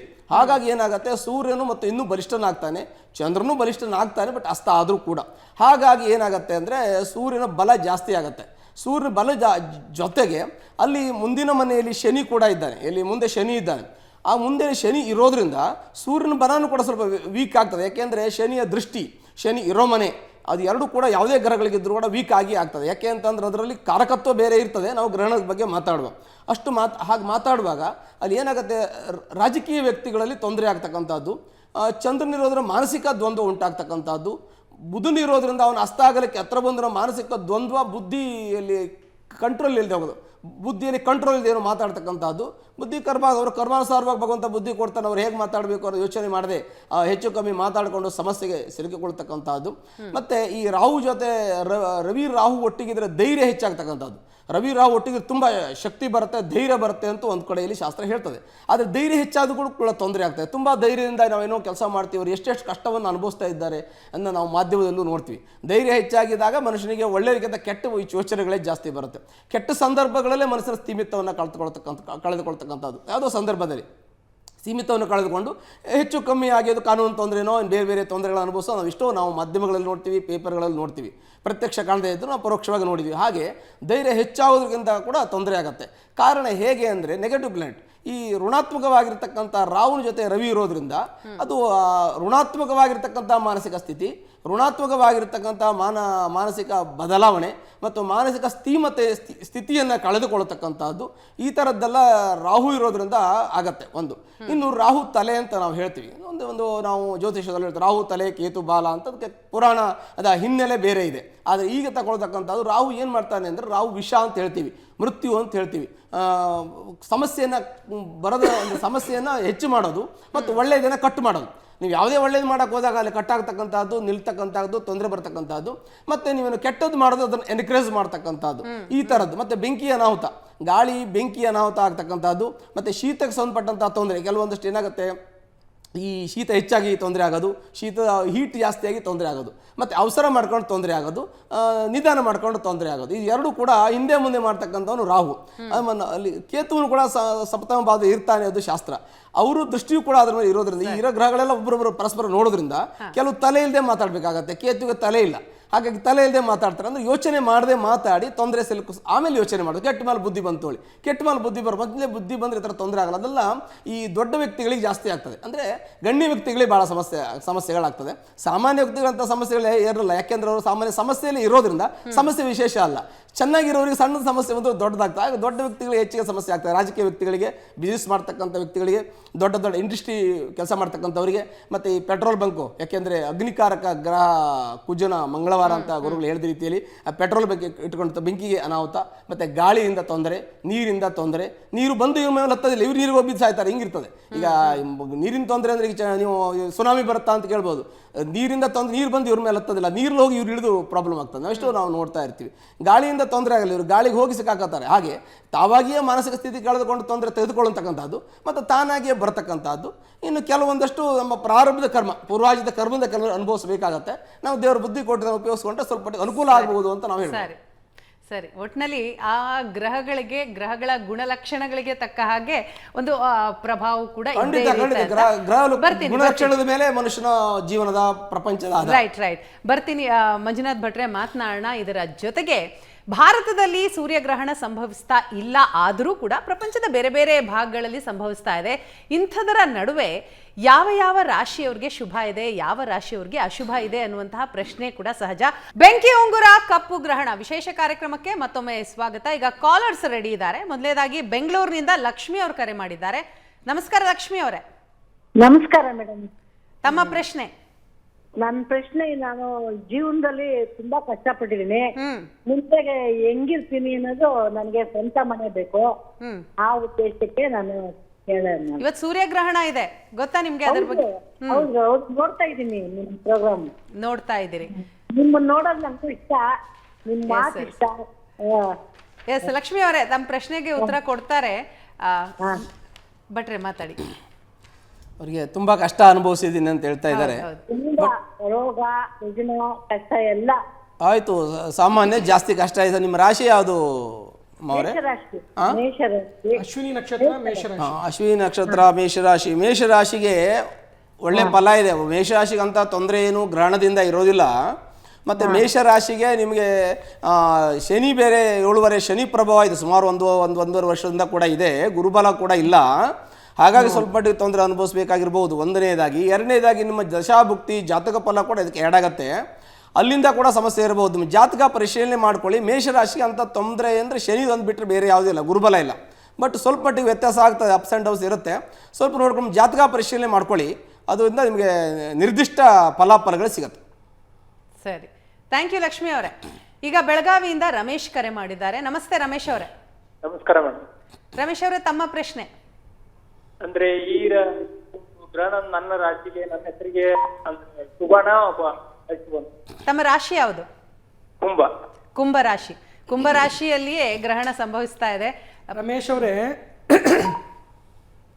ಇದು ಭಾರತದಲ್ಲಿ ಗೋಚರಿಸದೇ ಇರುವ ಗ್ರಹಣವಾದ್ರಿಂದ ನೀವು ಬೆಳಗಾವಿನಲ್ಲಿ ಇರ್ತಾ ಇರೋದ್ರಿಂದ ಮೊದಲೇದಾಗಿ ಯಾವುದೇ ವಿಧವಾದ ಆತಂಕಗಳು ಇತ್ಯಾದಿಗಳು ಬೇಡ. ನೀವೇನು ಮಾಡಿ ಅಂತಂದರೆ, ಮುಂದೆ ಕರೆಕ್ಟಾಗಿ 3/3/2026 ಮಾರ್ಚ್ ತಿಂಗಳಲ್ಲಿ ಒಂದು ಗ್ರಹಣ ಸಂಭವಿಸ್ತದೆ. ಆ ಸಂದರ್ಭದಲ್ಲಿ ಮಾಡ್ತಕ್ಕಂತಹ ಸಣ್ಣ ಪುಟ್ಟ ಧಾರ್ಮಿಕ ಪ್ರಕ್ರಿಯೆಗಳಿಗೆ, ಜಪ ತಪಗಳಿಗೆ, ಪೂಜೆ ಪುನಸ್ಕಾರಗಳಿಗೆ, ಧ್ಯಾನಗಳಿಗೆ, ಭಗವನ್ ನಾಮಸ್ಮರಣೆಗೆ ಅತ್ಯಂತ ವಿಶಿಷ್ಟವಾದಂತಹ ಪುಣ್ಯ ಅಂತಕ್ಕಂಥದ್ದು ಲಭಿಸ್ತದೆ. ಆ ಕಾರಣದಿಂದಾಗಿ ಆ ಸಂದರ್ಭದಲ್ಲಿ ಸಣ್ಣ ಪುಟ್ಟ ಧಾರ್ಮಿಕ ಪ್ರಕ್ರಿಯೆಗಳನ್ನ ಮಾಡಿಕೊಂಡ್ರೆ ನಿಮ್ಮ ಜೀವನದಲ್ಲಿ ವಿಶಿಷ್ಟವಾದಂತಹ ಅಭಿವೃದ್ಧಿಯನ್ನು ಹೊಂದಬಹುದು. ಭಾರತದಲ್ಲಿ ಇದು ಗೋಚರಿಸದೇ ಇರೋದರಿಂದ ನಿಮ್ಮ ರಾಶಿಗೆ ಯಾವುದೇ ವಿಧವಾದ ಎಫೆಕ್ಟ್ ಇರೋದಿಲ್ಲ. ಆದರೆ ಅಮಾವಾಸ್ಯೆ, ಚಂದ್ರನ ಒಂದು ಹೀನತೆ, ಚಂದ್ರಮಾ ಮನೋಸೋ ಜಾತಃ, ಸ್ವಲ್ಪ ಮನಸ್ಸಿಗೆ ಬುದ್ಧಿಗೆ ಕಸಿವಿಸಿ ಅಂತ ಕರಿತೀವಿ, ಅನ್ಕಂಫರ್ಟೆಬಿಲಿಟಿ ಇತ್ಯಾದಿಗಳೆಲ್ಲ ಇರ್ತದೆ.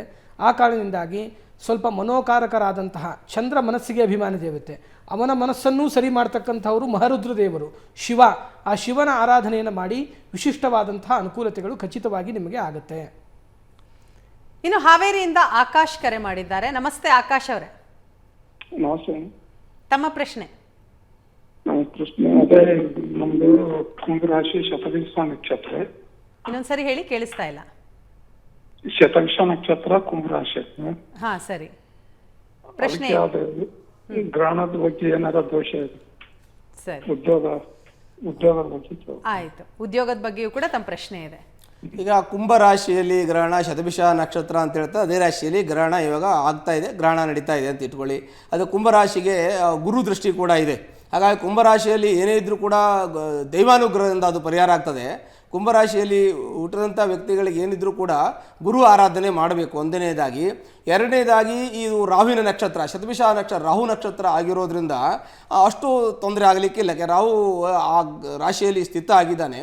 ನೀವು ಪ್ರಪಂಚದ ಯಾವುದೇ ಭಾಗದಲ್ಲಿದ್ದರೂ ಕೂಡ ಕುಂಭರಾಶಿಗೆ ಸಂಬಂಧಪಟ್ಟವರಾಗಿದ್ದರೆ ನಿಮ್ಮ ಒಂದು ವ್ಯವಸ್ಥೆಯಲ್ಲಿ ಸ್ವಲ್ಪ ವ್ಯತ್ಯಾಸ ಆಗ್ಬೋದು. ರಾಹು ಮಾಯಾಗ್ರಹ, ಸ್ವಲ್ಪ ಮಾನಸಿಕ ತೊಂದರೆ ಮತ್ತು ಅಸಮಾಧಾನ, ವ್ಯವಹಾರದಲ್ಲಿ ಅಡೆತಡೆ ಆಗುವಂಥ ಸಾಧ್ಯತೆ ಇರುತ್ತೆ. ಸ್ವಲ್ಪ ಮಟ್ಟಿಗೆ ನೀವು ಗುರುವಿನ ಆರಾಧನೆ ಮಾಡಿ ಸರಿ ಹೋಗುತ್ತೆ. ಇನ್ನು ಸಾಗರದಿಂದ ರಂಜಿತಾ ಅವ್ರು ಕರೆ ಮಾಡಿದ್ದಾರೆ. ನಮಸ್ಕಾರ ರಂಜಿತಾ ಅವರೇ. ನಮಸ್ಕಾರ ಮೇಡಮ್. ತಮ್ಮ ಪ್ರಶ್ನೆ. ನನ್ನ ಪ್ರಶ್ನೆ ಏನಂತಂದ್ರೆ, ಈಗ ನಾನು ಪ್ರೆಗ್ನೆಂಟ್ ಇದ್ದೀನಿ, 4 months. ಸೊ ಈಗ ನಾನು ಇದನ್ನ ಪಾಲಿಸ್ಬೇಕಾ ಬೇಡವಾ? ಊಟ ಎಷ್ಟೊತ್ತಿಗೆ ಮಾಡೋದು? ಇಲ್ಲ ತಿಂಡಿಗೆ ಬೆಳಗ್ಗೆನೆ ನಾನು ತಿನ್ಕೊಂಡ್ ಬಿಟ್ಟಿದ್ದೆ. ಕ್ಯಾಲೆಂಡರ್ ಅಲ್ಲೆಲ್ಲ ಇರೋದು ಮಾರ್ನಿಂಗ್ ಈಗ 10ಗೆ 3 minutes ಇದೆ ಅನ್ನೋ ಟೈಮಲ್ಲಿ ಇತ್ತದು. ಸರಿ ಸರಿ, ಅರ್ಥ ಆಯ್ತು ತಮ್ಮ ಪ್ರಶ್ನೆ. ತಾವು ಗರ್ಭಿಣಿ ಇದ್ದೀರಿ, ಸೂರ್ಯಗ್ರಹಣ ಸಂದರ್ಭದಲ್ಲಿ ಏನ್ ಮಾಡಬೇಕು, ಏನ್ ಪಾಲನೆ ಮಾಡಬೇಕು ಅನ್ನೋದು ಬಹಳ ಉತ್ತಮವಾದ ಪ್ರಶ್ನೆಯನ್ನು ಕೇಳಿದ್ದಾರೆ. ಎಷ್ಟೋ ಜನ ಗರ್ಭಿಣಿಯರಿಗೆ ಮತ್ತು ಆಫ್ಟರ್ ಡಿಲಿವರಿ ನಾವು ಏನು ಬಾಣಂತಿಯರ ಪ್ರಸಂಗ ಅಂತ ಕರಿತೀವಿ, ಅವುಗಳನ್ನ ನೋಡಬೇಕಾದ್ರೆ ಮೊದಲೇದಾಗಿ ಪ್ರತಿಯೊಬ್ಬರಿಗೂ ಹೇಳಬೇಕಾದ ವಿಷಯ ಏನು ಅಂತಂದರೆ, ಇದು ಭಾರತದಲ್ಲಿ ಗೋಚರಿಸದೇ ಇರುವುದರಿಂದ ಭಾರತದಲ್ಲಿ ಇರತಕ್ಕಂತಹ ಎಲ್ಲ ಸಾರ್ವಜನಿಕರಿಗೂ, ಅದರಲ್ಲೂ ಸ್ಪೆಷಲ್ ಸಂದರ್ಭದಲ್ಲಿ ಇರತಕ್ಕಂಥವ್ರು ಅನ್ನೋದನ್ನು ಧರ್ಮಶಾಸ್ತ್ರ, ಜ್ಯೋತಿಷ್ಶಾಸ್ತ್ರ 4 ಜನರನ್ನು ಪರಿಗಣಿಸ್ತದೆ.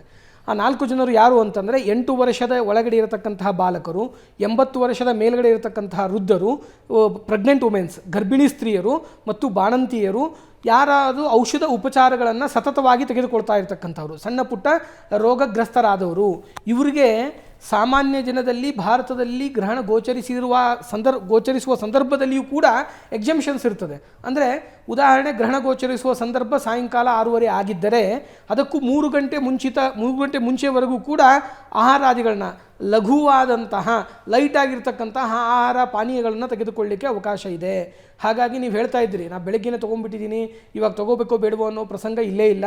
ಭಾರತದಲ್ಲಿ ಗೋಚರಿಸದೇ ಇರೋದ್ರಿಂದ ನೀವು ಸಂಪೂರ್ಣ ದಿನದಲ್ಲಿ ಯಾವಾಗಲಾದರೂ ಆಹಾರಾದಿಗಳನ್ನು ಅವಶ್ಯವಾಗಿ ಸ್ವೀಕಾರ ಮಾಡಿ. ಆದರೆ ಅಮಾವಾಸ್ಯೆ ಇತ್ಯಾದಿಗಳು ಇರೋದ್ರಿಂದ, ಗರ್ಭಿಣಿ ಸ್ತ್ರೀಯಾಗಿ ಇರೋದ್ರಿಂದ ಸ್ವಲ್ಪ ಜಾಗೃತಿಯನ್ನು ವಹಿಸಿ. ವಿಶೇಷವಾಗಿ ಇವ್ರ ಮುಖಾಂತರವಾಗಿ ಹೇಳೋದಾದ್ರೆ ಏನಂದರೆ, ಅಮಾವಾಸ್ಯೆ ದಿನಗಳಲ್ಲಿ ಗ್ರಹಣ ಸಂಭವಿಸುವ ಸಂದರ್ಭದಲ್ಲಿ ಕೂದಲುಗಳೆಲ್ಲ ಬಿಟ್ಕೊಂಡಿರೋದು, ವಿಕೃತವಾಗಿರೋದು, ತುರುತ ಅಂತ ಕರಿತೀವಿ, ಸ್ಕಿನ್ನನ್ನು ತುಂಬ ಜೋರಾಗಿ ಕೆರ್ಕೊಳ್ಳೋದು ಮತ್ತು ತಲೆಯನ್ನು ಕೆರ್ಕೊಳ್ತಕ್ಕಂಥದ್ದು ಇತ್ಯಾದಿಗಳನ್ನ ಮಾಡಬಾರ್ದು ಎಂಬುದಾಗಿ ಧರ್ಮಶಾಸ್ತ್ರ ಹೇಳಿದೆ. ಅವುಗಳ ಪಾಲನೆಯನ್ನು ಮಾಡಿದರೆ ಸಾಕು. ಆದರೆ ಅನ್ನ ಆಹಾರಾದಿಗಳು ಮತ್ತು ಮನೆಯಿಂದ ಹೊರಗಡೆ ಬರಬಾರ್ದು. ಆ್ಯಕ್ಚುಲಿ ಗ್ರಹಣ ಸಂಭವಿಸುವ ಸಂದರ್ಭದಲ್ಲಿ ಈ ಪ್ರಸಂಗದಲ್ಲಿ ಯಾವ ನಿಬಂಧನೆಗಳು ನಿಮಗೆ ಇರುವುದಿಲ್ಲ. ಈ ಮುಖಾಂತರವಾಗಿ ನೆಕ್ಸ್ಟ್ ಕಾಲ್ ಮಾಡ್ತಕ್ಕಂತಹ ಯಾವುದೇ ಗರ್ಭಿಣಿ ಸ್ತ್ರೀಯರಿದ್ದರೂ ಕೂಡ ಅವ್ರಿಗೂ ಇದೆಲ್ಲ ಅನ್ವಯ ಆಗುತ್ತೆ. ಸರ್, ಇನ್ನು ವಿಜಯಪುರದಿಂದ ಗಿರಿಜಾ ಅವರು ಕರೆ ಮಾಡಿದ್ದಾರೆ. ನಮಸ್ಕಾರ ಗಿರಿಜಾ ಅವರೇ. ಗಿರಿಜಾ ಅವರೇ, ನನ್ನ ಧ್ವನಿ ಕೇಳಿಸ್ತಿದ್ಯಾ? ಹಾ, ಕೇಳಿಸ್ತಾ ಇದೆ. ಪ್ರಶ್ನೆ ಕೇಳಿಮ್ಮ. ಅದೇ ಮಗಂದು ಕುಂಭರಾಶಿ, ಸಣ್ಣ ಮಗಂದು ವೃಶ್ಚಿಕ ರಾಶಿ ಇದೆ. ಅದೇ ಏನ್ ಪಾಲನೆ ಮಾಡ್ಬೇಕಂತ ಗ್ರಹಣ. ಸರಿ, ಉತ್ತರಿಸ್ತಾರೆ, ಕೇಳಿಸ್ಕೊಳ್ಳಿ. ಈಗ ಕುಂಭರಾಶಿಯಲ್ಲಿ ಇರೋರಿದ್ರೆ ಅವರಿಗೆ ಆಲ್ರೆಡಿ ಹೇಳಿದ್ವಿ, ಯಾಕೆ ಕುಂಭರಾಶಿಯಲ್ಲಿ ಗ್ರಹಣ ಆಗೋದು, ಅದಕ್ಕೆ ಗುರುವಿನ ಆರಾಧನೆ ಮಾಡ್ಕೊಳ್ಳಿ. ಮತ್ತೆ ಗುರು ದೃಷ್ಟಿ ಕೂಡ ಇರೋದ್ರಿಂದ ಅಂತ ದೊಡ್ಡ ಸಮಸ್ಯೆ ಏನೂ ಆಗೋದಿಲ್ಲ. ಮತ್ತೆ ಗ್ರಹಣದ ಆಚರಣೆ ಕೂಡ ನಮಗೆ ಇರೋದಿಲ್ಲ. ಹಾಗಾಗಿ ಉಪವಾಸಾದಿ ಅಥವಾ ಯಾವುದೇ ಒಂದು ರಿಸ್ಟ್ರಿಕ್ಷನ್ ಇರೋದಿಲ್ಲ ಈ ನಮ್ಮ ದೇಶದಲ್ಲಿ. ಆದರೂ ಕೂಡ ನಿಮಗೆ ಕೆಲವೊಂದಷ್ಟು ಬದಲಾವಣೆ ಇರುತ್ತೆ. ಗ್ರಹಣ ಇದೆ ಅನ್ನುವಂಥ ಭಯ ಭೀತಿ ಇರ್ತದೆ, ಏನಾಗುತ್ತೋ ಗೊತ್ತಿಲ್ವಲ್ಲ, ತಿಳ್ಕೊಂಡಿಲ್ಲ ಅನ್ನುವಂಥದ್ದು ಇರುತ್ತೆ. ಹಾಗಾಗಿ ತಿಳಿಸಿಕೊಡುವುದಕ್ಕೊಂದು ಮಾಧ್ಯಮವೇ ಹೊರತು ಆಚರಣೆ ಮಾಡಬೇಕಾದ ಅವಶ್ಯಕತೆ ಇರೋದಿಲ್ಲ. ಕುಂಭರಾಶಿಯಲ್ಲಿ ಗ್ರಹಣ ಆದರೂ ಕೂಡ ನಿಮಗೆ ಯಾವುದು ಆಚರಣೆ ಇರೋದಿಲ್ಲ. ತೊಂದರೆ ಸಮಸ್ಯೆಗಳು ನಮಗೆ ಈ ಗ್ರಹಣ ಅಂತಲ್ಲ, ಸಾಮಾನ್ಯವಾಗಿ ಜಾತಕದಕ್ಕೆ ಸಂಬಂಧಪಟ್ಟಂತೆ ಇರುತ್ತೆ ಮತ್ತು ಗೋಚರ ಸಂಬಂಧಪಟ್ಟಂತೆ ಇರುತ್ತೆ. ಗುರು ಆರಾಧನೆ ಮಾಡಿ. ಇನ್ನು ವೃಶ್ಚಿಕ ರಾಶಿ ಅಂತ ಕೇಳಿದರೆ, ವೃಶ್ಚಿಕ ರಾಶಿಗೆ ಚತುರ್ಥ ಭಾವದಲ್ಲಿ ರಾಹು ಇರೋದ್ರಿಂದ ಸ್ವಲ್ಪ ಮಟ್ಟಿಗೆ ಸ್ಥಾನ ಬದಲಾವಣೆ, ಕೆಲಸ ಬದಲಾವಣೆ ಮತ್ತು ಇನ್ನು ಕೆಲವೊಂದಷ್ಟು ತಂದೆ ತಾಯಿ ಆರೋಗ್ಯದಲ್ಲಿ ವ್ಯತ್ಯಾಸ, ಈ ಥರದ್ದು ಸಣ್ಣ ಪುಟ್ಟ ತೊಂದರೆಗಳಾಗುವ ಸಾಧ್ಯತೆ ಇರುತ್ತೆ. ಅದು ಗ್ರಹಣ ಅಂತಲ್ಲ, ಗ್ರಹಣದ ಜೊತೆಗೆ ಇರೋದ್ರಿಂದ ಸ್ವಲ್ಪ ಮಟ್ಟಿಗೆ ಏರ್ಪೇರ್ ಆಗ್ಬೋದು. ಹಾಗಾಗಿ ಹೆಚ್ಚು ಚಿಂತೆ ಮಾಡಬೇಕಾದ ಅವಶ್ಯಕತೆ ಇಲ್ಲ, ಯಾವುದೇ ಸಮಸ್ಯೆಗಳು ಬರೋದಿಲ್ಲ. ಗುರುವಿನ ಆರಾಧನೆ ಮಾಡಿ, ಗುರುದೃಷ್ಟಿ ನಿಮ್ಮ ರಾಶಿಗೆ ಇರ್ತದೆ. ಸರ್, ಇನ್ನು ಮುಂದಿನ ಕರೆ ಬೆಂಗಳೂರಿನಿಂದ ಕಾಳೇಗೌಡ ಅವರು ಮಾಡಿದ್ದಾರೆ. ನಮಸ್ಕಾರ ಕಾಳೇಗೌಡ ಅವರೇ. ನಮಸ್ಕಾರ ಮೇಡಮ್. ತಮ್ಮ ಪ್ರಶ್ನೆ. ನಮ್ಮ ಪ್ರಶ್ನೆ ಎಜುಕೇಶನ್ ಎಲ್ಲ ಕೇಳಿಸ್ತಾ ಇಲ್ಲ ಸರ್, ಇನ್ನೊಂದ್ಸರಿ ಹೇಳಿ. ನಮ್ಮ ಮಕ್ಕಳದ್ದು ಹೇಗಿದೆ ಅಂತ ಮೇಡಮ್. ಮಕ್ಕಳ ಭವಿಷ್ಯ ಹೇಗಿದೆ ಅಂತ. ಓಕೆ, ರಾಶಿ ಇದ್ರೆ ಹೇಳ್ತೀರಾ? ಏನ್ ಮೇಡಮ್? ಮಕ್ಕಳ ರಾಶಿ ಹೇಳ್ತೀರಾ ಮೇಡಮ್? ಧನುಸು ರಾಶಿ, ಆಮೇಲೆ ವೃಶ್ಚಿಕ ರಾಶಿ. ಸರಿ, ವೃಶ್ಚಿಕ ರಾಶಿ ಈಗಾಗಲೇ ಹೇಳಿದ್ರು, ಇನ್ನೊಂದ್ಸರಿ ಕೇಳಿಸ್ಕೊಂಬಿಡಿ, ಆಚಾರ್ಯರು ಹೇಳ್ತಾರೆ. ಬಹಳ ವಿಶೇಷವಾದ ಪ್ರಶ್ನೆಯನ್ನು ನೀವು ಕೇಳಿದ್ದೀರಿ. ಈ ಗ್ರಹಣದ ಸಂಬಂಧಿತದ್ದು, ನೀವು ಬೆಂಗಳೂರಲ್ಲಿದ್ದೀರಿ, ಮಕ್ಕಳು ನಿಮ್ಮ ಜೊತೆ ಇರಬಹುದು. ಮಕ್ಕಳು ನಿಮ್ಮ ಜೊತೆಯಲ್ಲೇ ಇದ್ದರೆ ಯಾವುದೇ ವಿಧವಾದ ಹೊರದೇಶದಲ್ಲಿದ್ದರೆ ಬಹಳ ವಿಚಾರ ಮಾಡಬೇಕಾಗತ್ತೆ. ಆ ದೇಶ ಯಾವುದು, ಅಲ್ಲಿ ಗ್ರಹಣ ಸಂಭವಿಸ್ತಾ ಇದೆಯೋ ಇಲ್ವೋ ಅಂತ ನಾವು ವಿಚಾರ ಮಾಡಿ ಹೇಳಬೇಕು. ಬೆಂಗಳೂರಲ್ಲೇ ಇರೋದ್ರಿಂದ ನೀವು ಗ್ರಹಣದ ಭೀತಿ ಇದ್ದು, ನನಗಿದು ಎಫೆಕ್ಟ್ ಆಗ್ತಾ ಇದೆ, ನನಗೆ ಗ್ರಹಣದಿಂದ ಸ್ವಲ್ಪ ಭಯನೂ ಇದೆ, ಭೀತಿನೂ ಇದೆ ಮತ್ತು ಪಾಸಿಟಿವ್ ಆಗಿ ನಾನು ತಿಳ್ಕೊಳ್ಳಿಕ್ಕೂ ಅಪೇಕ್ಷೆ ಪಡ್ತೀನಿ ಅಂತಕ್ಕಂತಹ ಅಂಗೀಕೃತ್ಯವಾದ ಆದರೆ ಧನುಸ್ ರಾಶಿಯವರಿಗೆ ಅತ್ಯಂತ ಶುಭ ಫಲ ಇದೆ ಎಂಬುದಾಗಿ ಮೊದಲು ಅರ್ಥ ಮಾಡಿಕೊಳ್ಳಿ. ನಿಮ್ಮ ಮಗಂದು ಧನುಸ್ಸು ರಾಶಿ ಆದ್ದರಿಂದ ಏನಾಗ್ತಾ ಇದೆ ಅಂದರೆ, ಅವನಿಗೆ ಈ ಸಂದರ್ಭದಲ್ಲಿ ಪ್ರಯಾಣ ಯೋಗ ಅಂತ ಕರಿತೀವಿ. ಕೆಲವೊಂದಿಷ್ಟು ಕಡೆ ಎಲ್ಲಾದರೂ ಹೋಗಬೇಕು ಮಾಡಬೇಕು ಅಂದ್ಕೊಂಡಿದ್ರೆ ಅದು ಸುಲಭವಾಗಿ ಆಗ್ತಾ ಇದೆ. ಅವನ ವಿಷಯದಲ್ಲಿ ಸ್ವಲ್ಪ ನೀವು ಖರ್ಚು ವೆಚ್ಚಗಳು, ಇನ್ವೆಸ್ಟ್ಮೆಂಟ್ಗಳೆಲ್ಲ ಮಾಡ್ತಕ್ಕಂತಹ ಪ್ರಸಂಗಗಳು ಕೂಡ ಬಂದು ಒದಗ್ತದೆ. ಇದು ಧನುರಾಶಿಯವರಿಗೆ.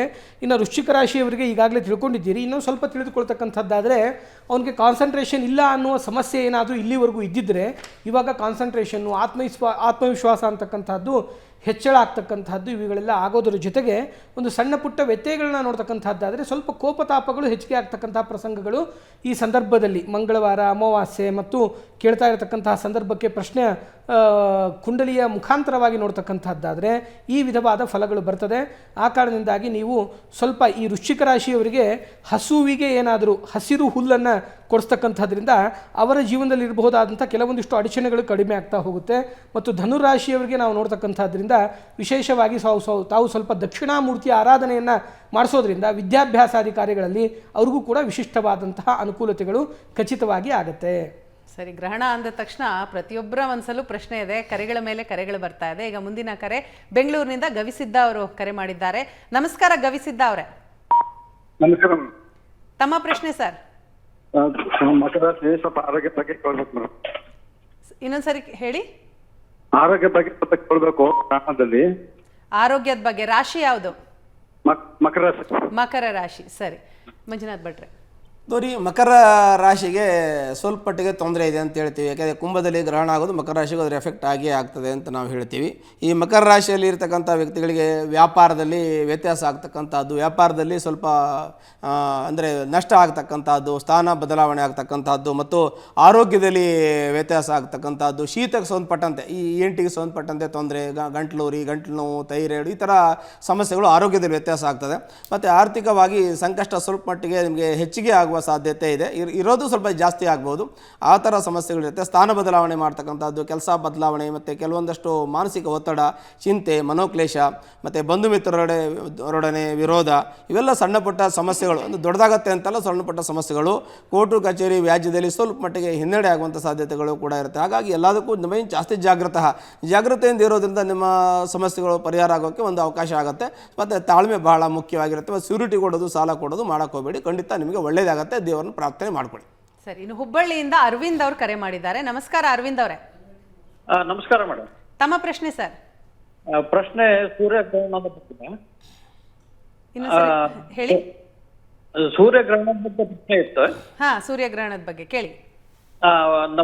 ಭೂಮಿಗೆ ಒಂದೇ ಸೂರ್ಯ, ಒಂದೇ ಚಂದ್ರ, ಒಂದೇ ಭೂಮಿ. ಈಗ ನಿಮ್ದು ನ್ಯೂಸ್ ನೋಡ್ತಾ ಇರ್ತಾರೆ, ಅದ್ರೊಳಗಡೆ ಭಾರತದಲ್ಲಿ ಸೂರ್ಯಗ್ರಹಣ ಗೋಚರ ಆಗುತ್ತಿಲ್ಲ ಅಂತ ಹೇಳ್ತಾ ಇದ್ದಾರೆ. ಆದ್ರೆ ಟೈಮ್ ಮಾತ್ರ ಡಿಫ್ರೆನ್ಸ್ ಇರುತ್ತೆ. ಬಟ್ ಒಂದೇ ಭೂಮಿಗೆ ಒಂದೇ ಸೂರ್ಯ, ಒಂದೇ ಚಂದ್ರದ ಎಫೆಕ್ಟ್ ಇದ್ದೇ ಇರುತ್ತಲ್ಲ. ಒಂದೇ ಚಂದ್ರ, ಒಂದೇ ಸೂರ್ಯ ಇರೋದು, ಒಂದೇ ಭೂಮಿ ಇರೋದು. ಆದರೆ ನಮ್ಮ ದೇಶದಲ್ಲಿ ಗೋಚರಿಸುವುದಿಲ್ಲ. ಅಲ್ಲಿ ಯಾಕೆ ಗೋಚರಿಸ್ತದೆ?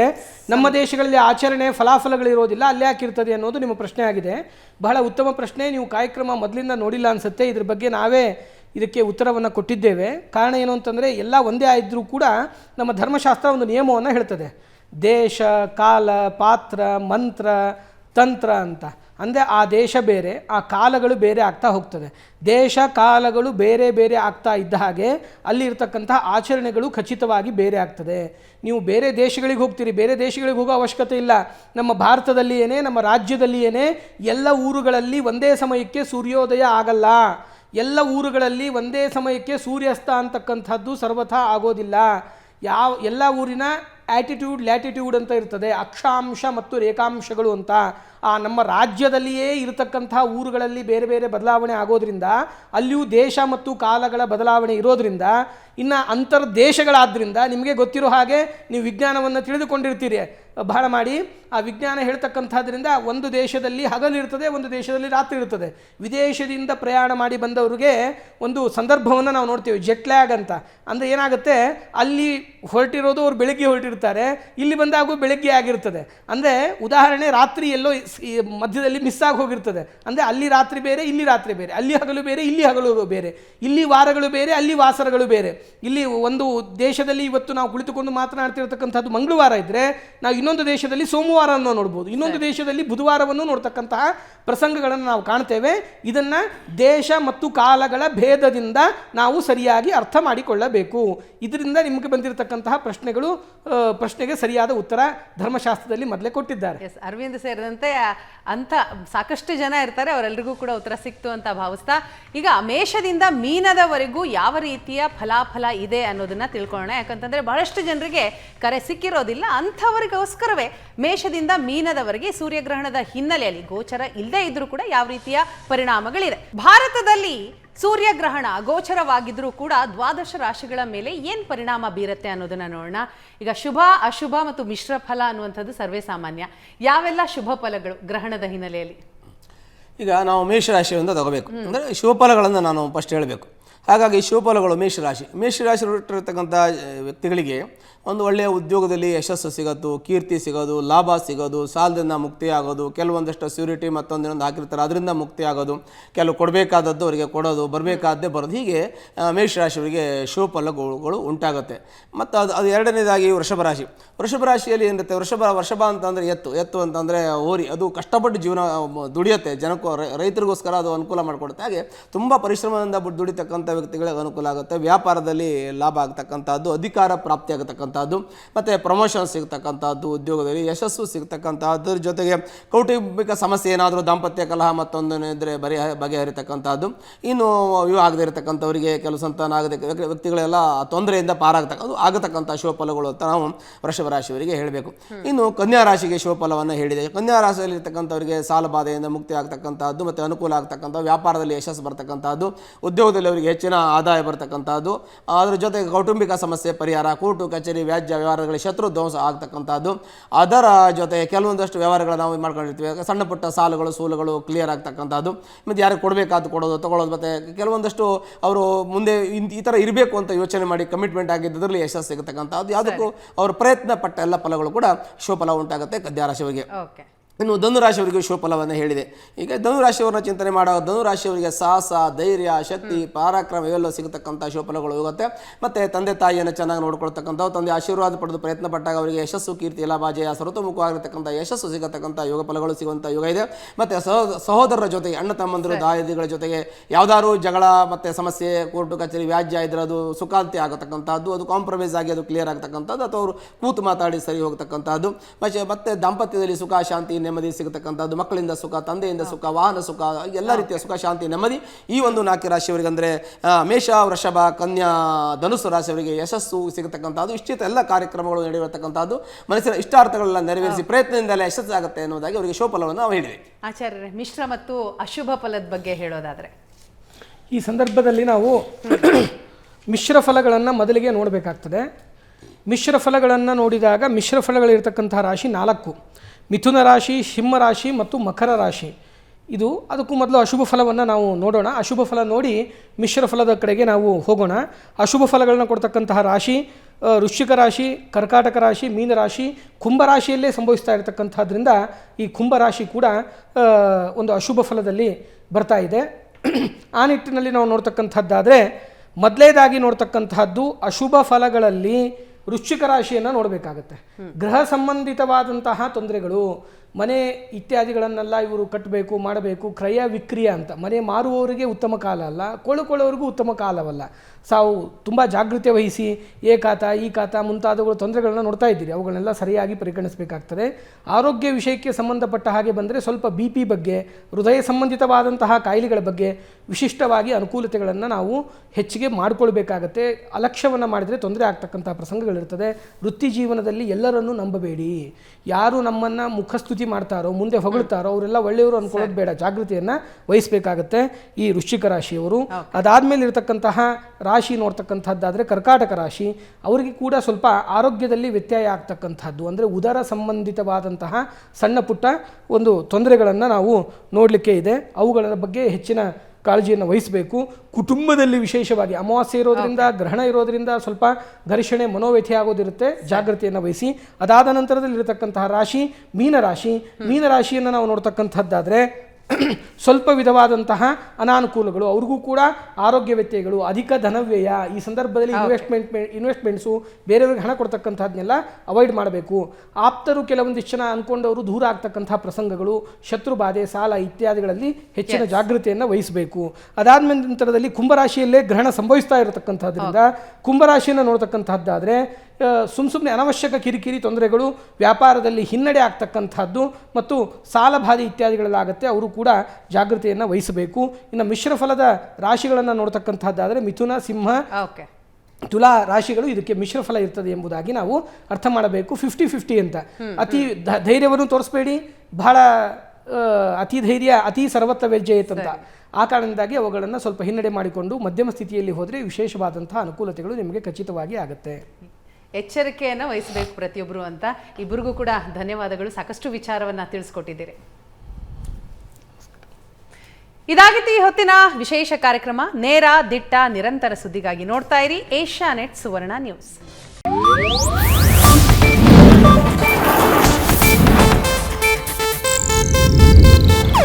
ಇದು ಏಷ್ಯಾನೆಟ್ ನ್ಯೂಸ್ ನೆಟ್ವರ್ಕ್ ಪ್ರಸ್ತುತಿ.